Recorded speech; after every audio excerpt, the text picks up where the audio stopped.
Shalom Aleichem, Mishpachim. We are in a new Aliyah, new Torah reading in the book of in the Torah portion of Vayigash, in the book of Parshas, Genesis. We are in the third Aliyah. Let us begin.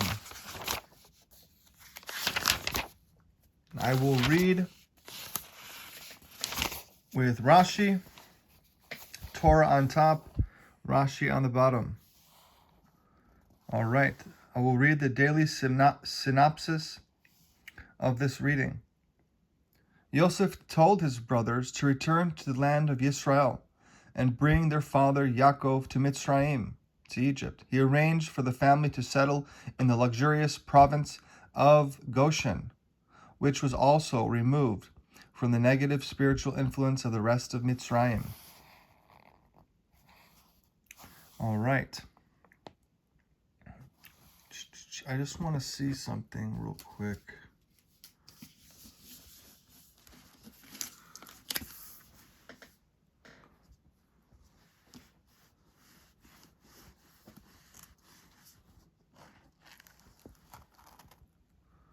Second reading.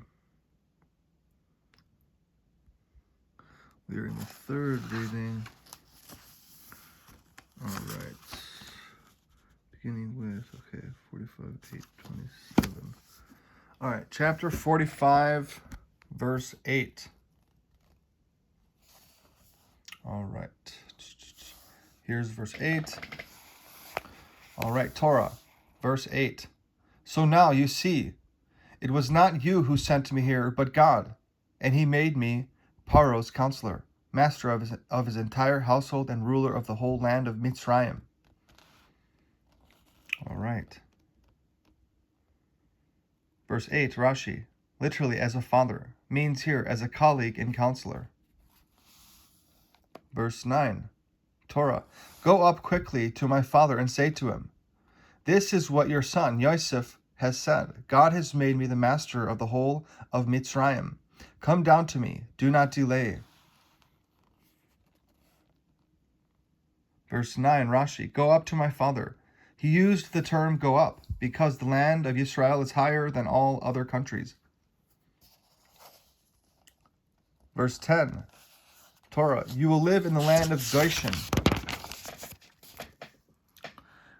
Be near to me, you, your children and grandchildren, your sheep, goats, and cattle, and everything that you have.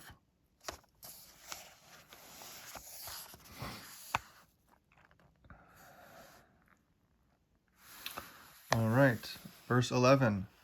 I shall provide for you here. I shall provide for you there, since there will be another 5 years of famine, so that you do not become impoverished. Not you, your household, or anything that belongs to you. Verse 11, Rashi. Its meaning is, as Onkelos translates it, so that you do not become impoverished. It is of the same root as, the eternal impoverishes and makes wealthy. Verse 12, Torah. Indeed, you are actually witnessing, and my brother Benjamin is witnessing my honor, and that it is I who is speaking directly to you. Verse 12, Rashi, indeed, you are actually witnessing my honor, and that I am your brother, for I am circumcised like you. Furthermore, that it is I who is speaking directly to you in the holy language, Hebrew, without an interpreter. And my brother Benjamin is witnessing. He equated them all together, thereby implying, in the same way as I have no hatred towards my brother Benjamin, because he was not involved in selling me, so too do I feel no hatred towards you.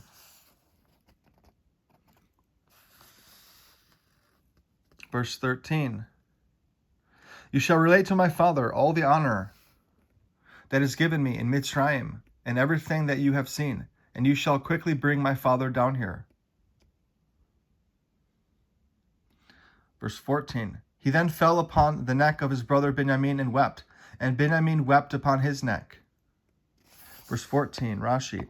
He then fell on the neck of his brother Benjamin and wept, for the two holy temples that in the future were to be in Benjamin's territory and would ultimately be destroyed. And Benjamin wept on his neck, for the Shiloh dwelling, which in the future was to be in Yosef's territory and would ultimately be destroyed.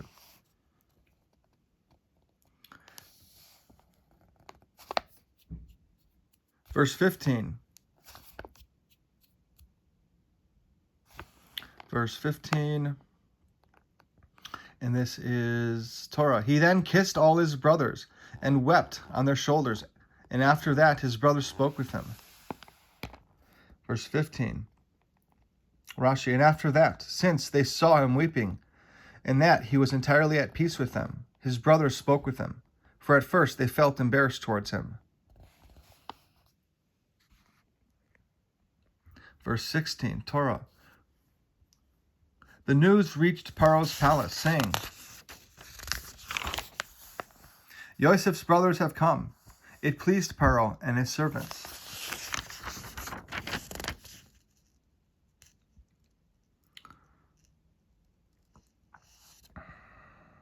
All right, verse 16. Rashi, the news literally was heard in Paro's palace. Here is the same as in Paro's palace and means his actual house.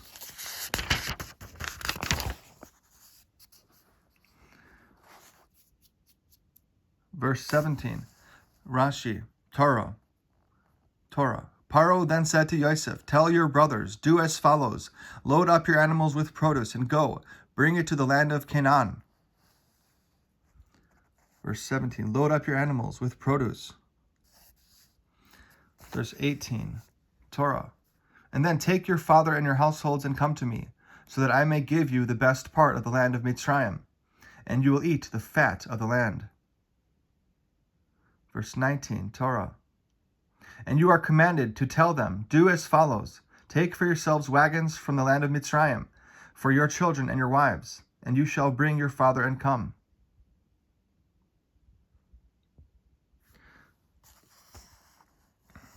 Verse 18, the best part of the land of Mitzrayim, the land of Goshen. He thus prophesied without knowing what he was prophesying, for eventually they were to make it like the depths that have no fish. The fat of the land, the word always means the best part, this. And you are commanded by me to say to them, do as follows, tell them this, that it is with my permission.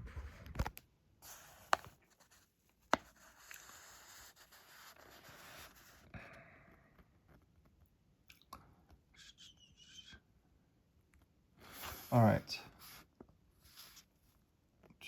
And you are commanded to tell them to do it. All right, verse 20. Do not be concerned about your belongings, for the best of all the land of Mitzrayim will be yours.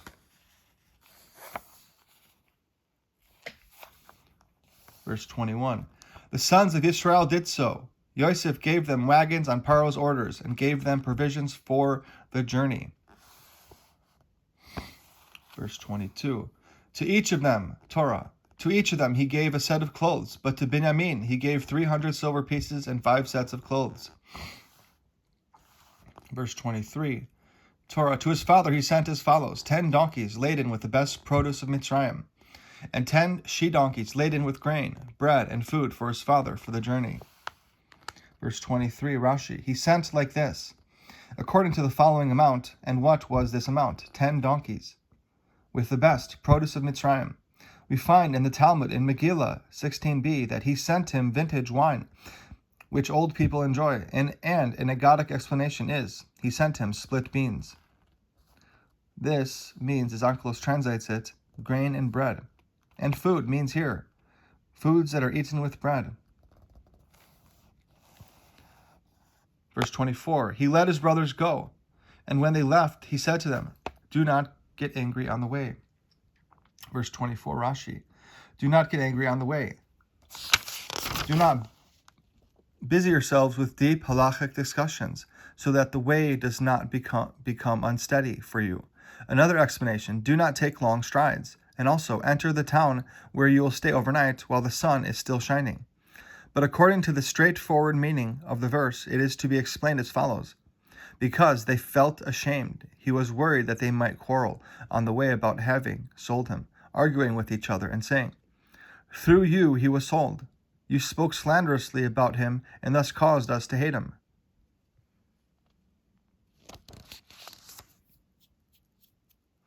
Verse 25. Torah, that they went up from Mitzrayim and came to the land of Canaan to Yaakov their father. Verse 26. Torah, they informed him, saying, Yosef is still alive, in that he was the ruler of the entire land of Mitzrayim. But his heart rejected it, for he did not believe them. Verse 26, Rashi. This here is used in the sense of that, and thus its meaning is, in that he was the ruler. Means his heart changed and stopped believing. His heart did not accept their words. This is of a similar meaning to lost their taste, in the language of the Mishnah, and like, without respite. Similarly, and his odor did not change, is translated. You understand? Okay.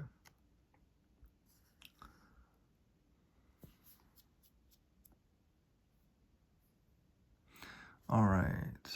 Verse 27. They then told him all the things that Yosef had told them, and he saw the wagons, the wagons that Yosef had sent to carry him in. And then the spirit of Yaakov, their father, was revived.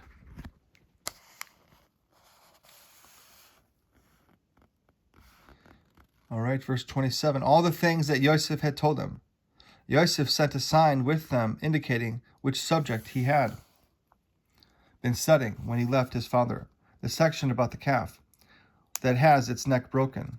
Therefore it says, and he saw the wagons that Yosef had sent, and it does not say which Paro had sent. And then the spirit of Yaakov was revived. The divine presence that had departed from him rested upon him again. All right.